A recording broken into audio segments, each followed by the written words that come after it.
बाप और बेटे और रुल कुद्स के नाम से आमीन। मसीह में आप सबकी सलामती हो।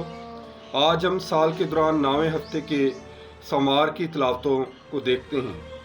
आज की पहली तिलावत मुकद्दस पतरस का दूसरा खत और उसके पहले बाब में से ली गई है, और आज की इंजील मुकद्दस मरकस और उसके 12वें बाब में से ली गई है। मुकद्दस पतरस रसूल फरमाते हैं कि कामली तक पहुंचने के लिए जिन नेमतों की हमें ज़रूरत है वो खुदा ने हमें अता कर दी हैं। हम पर लाजम है कि हम अपने ईमान में मजबूत रहकर कामलियत की तरफ कदम बढ़ाएं। ये दुनिया खुदा का पाकिस्तान है और इसमें हम सब के कुछ फ़राइज़ हैं जिनको ऐसा तरीके से अदा करना हम सब पर लाजिम है। अगर हम अपने फ़राइज़ की अदायगी में गफलत बरतेंगे तो पाकिस्तान का मालिक हमसे पाकिस्तान लेकर किसी दूसरे को दे देगा। कायनात खुदावंद के इल्हाम और कलाम का जरिया है। खुदा बाप हर दौर में अपने लोगों की ईमानी और रूहानी तरबियत के लिए फ़िक्रमंद रहे हैं। हमारा खुदा तरतीब का खुदा है और एक कामल बाप होते हुए अपने बच्चों की बेहतर तरगीब और भरपूरी की ज़िंदगी चाहता है। तो चाहिए जिस तरह हमारा रूहानी बाप कामल है, हम भी उसी तरह उसकी दी हुई नेमतों के वसीले से कामलियत की मराज पाएं।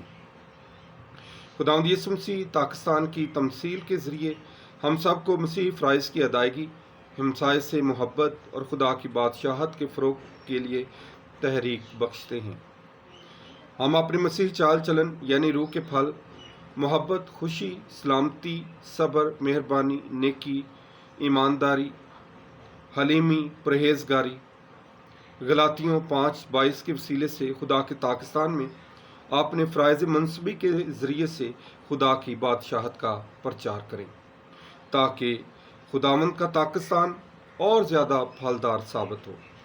हमारे नेक नमूना में वो रोशनी बढ़े जो दूसरे इंसानों के लिए मशले राह साबित हो।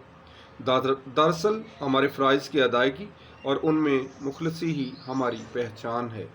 हम खुदा से दुआ करते हैं कि खुदावंद हमें अपने हुक्मों पर अमल करने की तौफीक बख्शे, ताकि हम सब एक दूसरे के लिए बाइस मोहब्बत बन सकें। मसीह यीशु के वसीले से आमीन।